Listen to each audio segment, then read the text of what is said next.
Hello everyone and welcome to episode 10 of Monifactory. In between episodes, I have changed all of these EBFs to start using autocrafting instead of being set up on passive.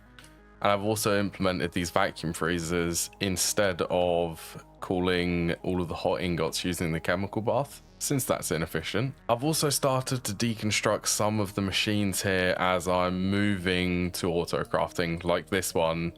Vibrant alloy dust, I don't need this anymore because I'm going to be autocrafting it now. And lastly, I spent a little bit more time building another clean room so that I can actually start autocrafting some of these special components, since there's quite a few of them. I've decided to just go with autocrafting. Honestly, autocrafting for me feels a bit more superior compared to setting things up on passive. At least at the moment. Yeah, with all of the new stuff which I've been up to, I can now make the next tier of energy hatches, the high voltage ones. High voltage energy hatches. Now you may be wondering why I actually want these high voltage energy hatches, and as you're currently seeing, it's so that I can upgrade all of these EBFs to EV tier. A handful of the higher tier materials require the next voltage to actually smelt them in the EBF. Like this is nichrome. This requires EV tier voltage. Yeah, EV. And just to put in perspective how much nichrome I actually need to upgrade all of the EBFs. Yes, I'm going to make this all in one go. This is 16 times 10. That's a lot of nichrome. You know what? I don't think this is going to be able to keep up. Yeah, all of the... I'm going to need more of them. Yeah, fun thing, it's been a while since I've actually been over here. This is still what's powering the base. Remember when I did this in, like, episode 1 or 2 of Monifactory? Yeah, this is still carrying me at the moment. Although I am starting to reach the higher tiers, and, well, these are slowly becoming not enough.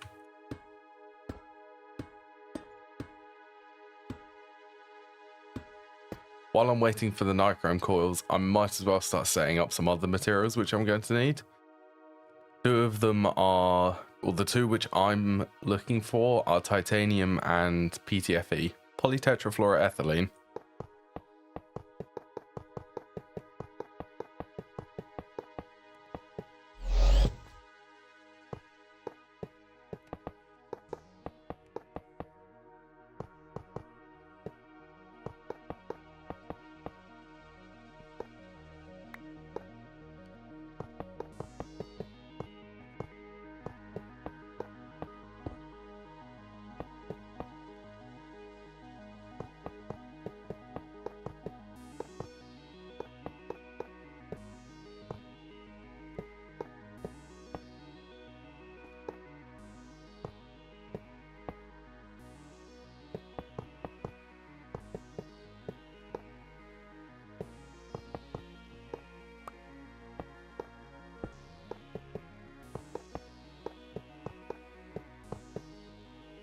Now this was quite something. I really was not expecting to do all of this machine building this episode. But sometimes you've just got to go with the flow, and for me it was just build this as to the best of my ability. So to actually get the titanium, you need to basically make this titanium tetrachloride. Originally it was in a chemical reactor, but because I decided to make PTFE, I've also gained access to be able to make these LCRs, large chemical reactors. They function the same as the single block ones, except every overclock which you do on this will actually be a perfect overclock. So in this case, it's a 5-second recipe for double or for quadruple the energy. So it's the most efficient being this way. And I'm also going to be using this titanium tetrachloride for producing some of these plastics more efficiently. Yeah, this is the recipe in JEI. So this is the ordinary recipe in the chemical reactor. It's oxygen plus tetrafluoroethylene. It does give you a boost using oxygen, In the LCR, if you feed in titanium tetrachloride, and a pretty small amount, all things considered, with the same oxygen and tetrafluoroethylene, it effectively doubles the output for tetrafluoroethylene to polytetrafluoroethylene. So this is one of them things where I was like, okay, the first bits of tetrafluoroethylene I'm going to use is going to make the LCRs in order to make tetrafluoroethylene more efficiently. And then what's left over, I've made another one to upgrade the titanium tetrachloride. Yeah, it's super fun. And the wiring behind here, the wiring is like, I love the laser IO for this. Laser IO is incredible. But yeah, it's, a lot of laser IOs, lots of conduits and pipes just everywhere.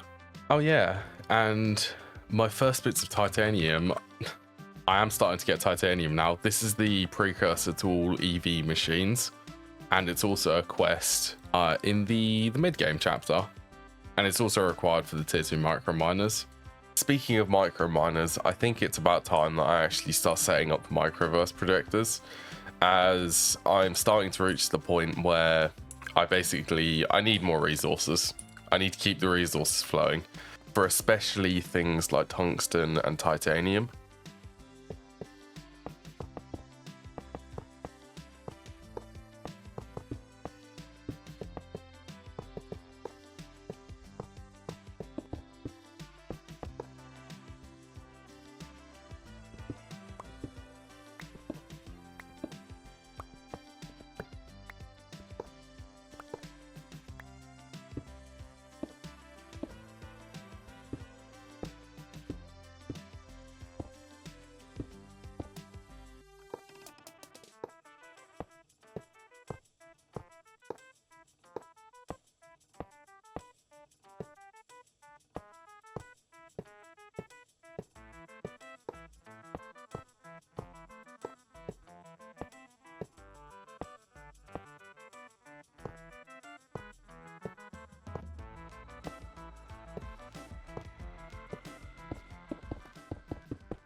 I have to admit, these microverse projectors do look a bit strange sitting in this area. They are in the center, like they are also within the chunk boundaries.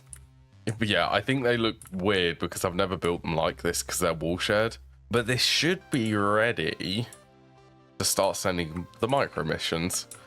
At least the auto-crafting. I still need to set up the patterns. Before I set up the patterns though, we need to work out how I actually send these micro missions, because the recipes actually give like a whole range of ores. I don't want to actually have to request, like, for instance, dense iron from this. I just want to send this Microminer mission, and I have a solution for it. And I learned this from none other than Threefold. Yes, the automation for this came from one of Threefold's older videos.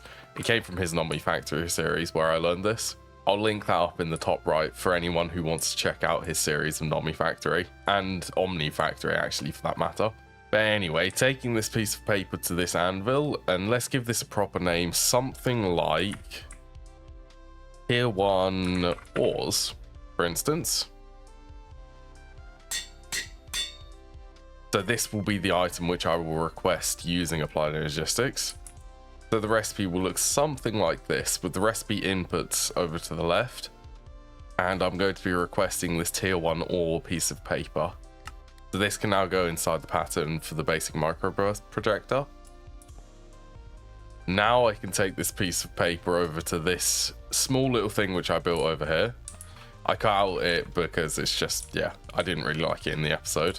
But this is where I can actually start requesting the Microminer missions. So all I have is this level emitter.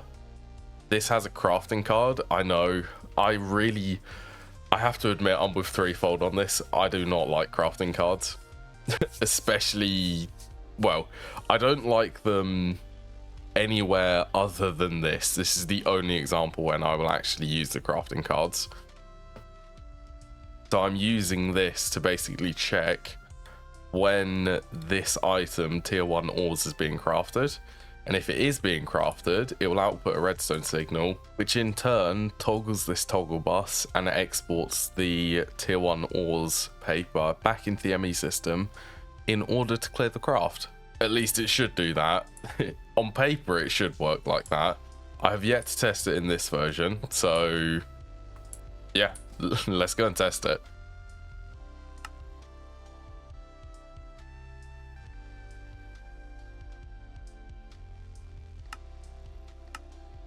I forgot to set the filter in the export bus.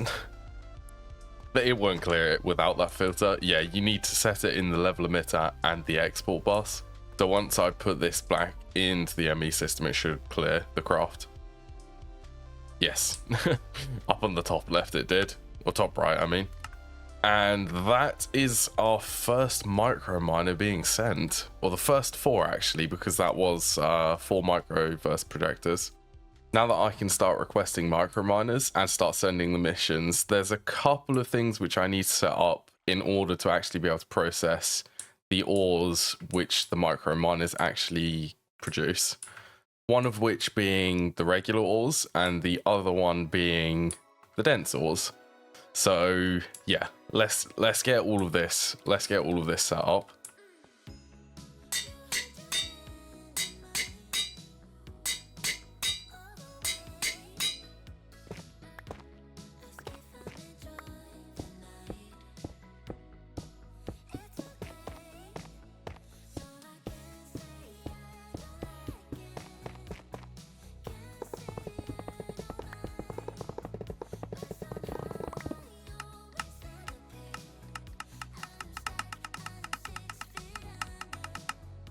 Oh my goodness. Yes, this took so long. The detours which I went down for all of this, it's just, honestly for me, it's quite comical.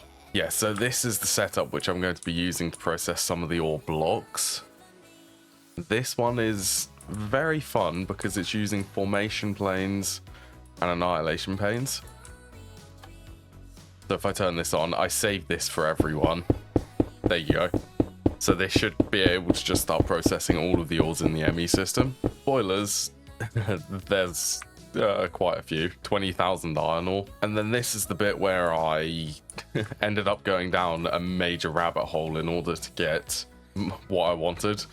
So when I was setting up, it's this part. So this processes the dense ores into regular ores. This needs nitric acid, which means that you need a decent supply of hydrogen. So I set up a hydrogen setup. I tested this one. It's really, really good at making hydrogen. Yeah, it's using this recipe. So it just converts 2 buckets of water and methane into 8 buckets of hydrogen and 1 bucket of carbon dioxide, which means that if I process this, I can get the methane back using the hydrogen. So this net gains 4 buckets of hydrogen every...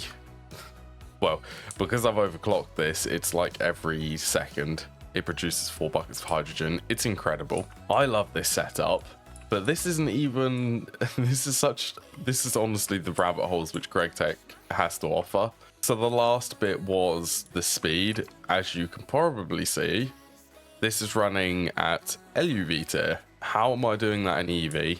Well, around the back here, I made some 16 amp EV energy hatches. These things are very costly for energy, costing a quite hefty 131,072 FE per tick. That's a lot. It's more than I'm generating at the moment. The speed is so good. Yeah, in order to actually make these hatches though, I needed 1 more chemical, which is what this setup is made for. This produces silicone rubber. If you don't already know, silicone rubber is used for any cables which are above IV voltage tier, above or equal to IV. Yeah, so that's the major detour. And I also set up over in this tiny little area, just a quick little processing chain, which just produces tungsten for me. As I'm getting very close to IV tier. And I know what you're thinking, haven't I already just got EV tier?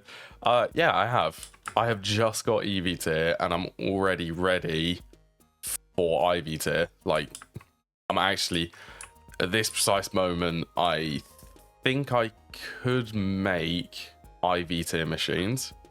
Oh yeah, I actually could. I can actually make graphene. Graphene is really easy in this. It's just graphite, silicon, and carbon. Very cool. So I can actually start making the IV tier machines now.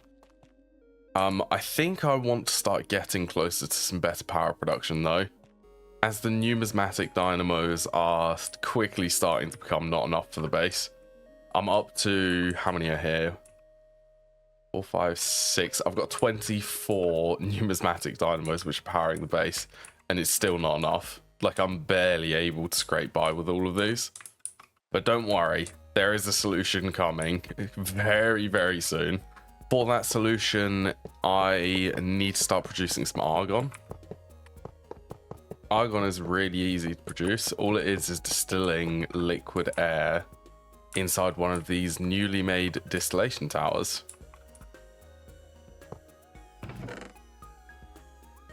Using the newly crafted argon, I can now start making these reinforced mining lasers. I have to manually make these. I don't have auto crafting for the advanced crafting tables yet. I can now finally make the tier 3 microminer, the tungsten carbide plated microminer tier 3. My, were these expensive to craft. Yeah, I'm really starting to feel the energy crisis I'm having while trying to make these.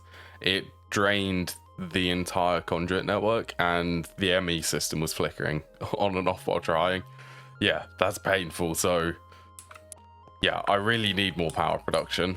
So I can start sending the new Microminer Missions, tier 3 ores. Yeah, may as well send this. So there's two main ores which I was mainly after for these tier 3 Microminer Missions. They are Cuprorhodocite. Yes, and this laurite.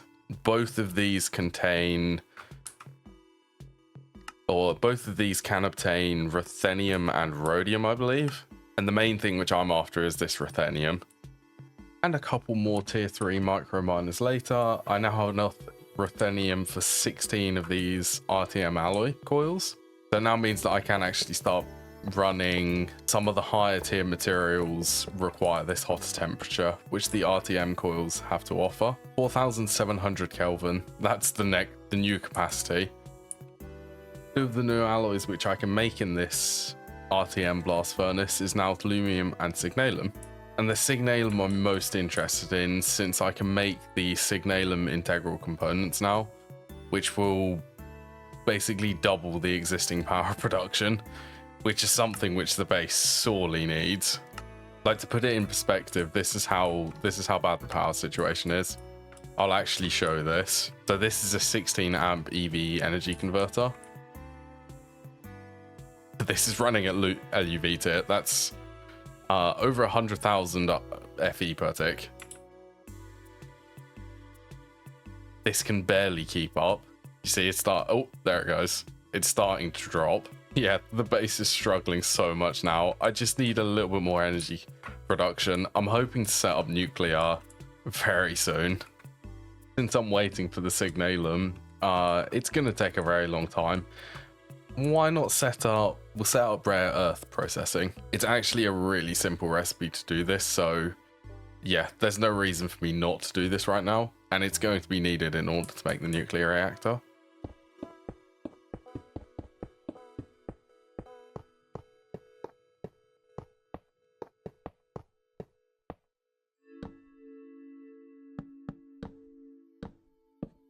Here we go, nice and simple rare earth processing.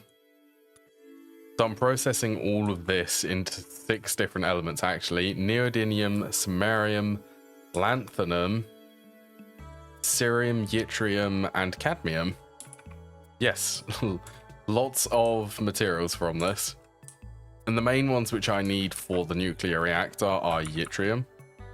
I remember this it's used for yttrium barium cuprate, or YBC. Yeah, and then the yttrium barium cuprate plates are used to make the advanced nuclear platings. Oh yeah, I'm sitting right on top of nuclear reactor at the moment. I really want one to fix the power problems. The best I can do for the moment is upgrade all of these numismatic dynamos to contain the signalum integral components. It's not ideal, but they are producing or have the capable of 12,500 RF per tick each. They're currently being limited though by the conduits to 8,192. I think I already said that. Yeah, this is the best I can do at the moment. I'm gonna save the nuclear reactor, I think, for next episode, as that one's gonna be, it's quite a big project to undertake, to be fair. So stay tuned for that. I'm going to wrap up the episode here, because I think I've reached about the 20-minute mark, so I do apologize for the late upload. I've been rather busy at the moment, so I haven't really had much time to be doing recording and video editing, so yeah, I do apologize for that. So as always, I hope you've all thoroughly enjoyed today as much as I've enjoyed playing, and I hope to see you all again in the next episode of Monifactory.